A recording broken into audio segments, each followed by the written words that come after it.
just thrown in there, but let's say someone were to approach us and said, hey, Angel, Stephen, I have this design. I've been working on this idea my entire life.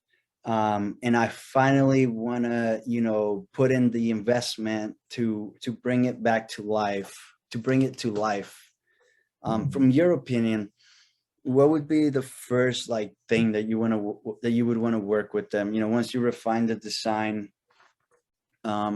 just to kind of let people that are listening understand the process that it would take to. I mean, I'm sure we kind of showed them oh, hey, we came up with an initial design. Now here's a prototype. Mm-hmm. But if someone were to approach us for a product development type of effort, in a quick little summary, I guess, what would be your approach, just so that they know, so they know where to go. So basically, if somebody came to me, they had a design, whether it depends on where their starting point is. Somebody might have a napkin sketch. Somebody else might have I'm thinking more of that. A CAD design. Person working a 9 to 5, they had this idea in their head. I feel they've been developing it, and they might have calculations. They might have all these different bits and pieces and some rough CAD models. Yeah. So starting from there, the first thing you need to do is understand design intent and who their target market is, what the whole product is supposed to be, what their expectations are, or what are they looking to do, who's their customers. Kind of a big thing is, are you doing business to consumer, or are you doing business to business? Mm-hmm. So, yes. And to understand, and the reason for all those questions would be minimum order quantities and type of manufacturing that's going to be required to hit those numbers. I might go with, like we just talked about, I might go with machining with some things, but I might go with injection molding for higher quantities. If so understanding the upfront investment, and that also gives them an idea of what their upfront investment could be. Mm-hmm. So low volume manufacturing, which is, what my machine shop does, is that stuff you have way lower initial cost, but your end product cost, total cost for each product, is going to be higher. Mm-hmm. So there's a lot of, just refinement to understand there. And then next steps would be to design it in CAD, refine the design, and go ahead and make some prototypes. And what I found is rapid prototyping is very critical. And this is current. This is different than what it was maybe 50 years ago, or even less, 20 years ago, right? 10 years ago. Current, now we can do rapid prototyping, rapid manufacturing. So I currently have 8 revisions of this knife. I've printed, I just keep design, tweak, print, and I just keep tweaking it. So making a bunch of prototypes to make sure to test everything, test all function features, everything, make sure it works.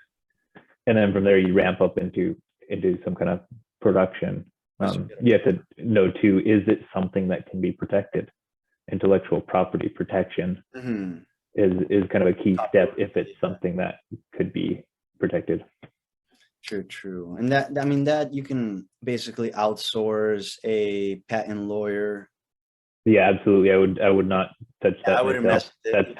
Nope, not at all. That's all full patent attorney referral. I can refer somebody to a patent attorney, and I can give them I can prepare all the documents for them, but then I just pass them off. Mm-hmm.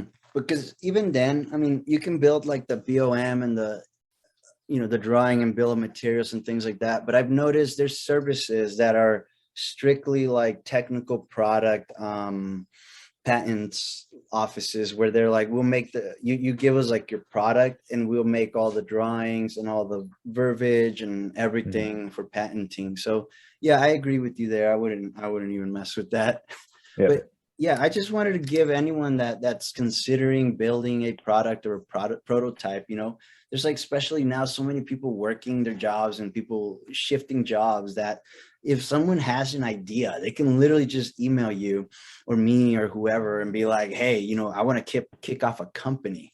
And, I like what I like, and I wanted to bring up was the fact that if someone comes to you with an idea, it's not just going to be here's your idea, go take care of it. You're doing the whole diligence. You're checking the market. You're seeing what their end goals are. You're basically helping them build the business around it. And that's really what I wanted to stress to people. It's like, you know, you're not alone. A lot of people might think like, oh, I have an idea, but I don't know what to do, you know? And that's what I feel people like you and I can support the rest of, you know, anyone else that does have an idea. You know, you can help, we'll get it developed for them. You know, I can come in, do all the business development type of stuff, and basically build an entire company around someone's idea, prototype.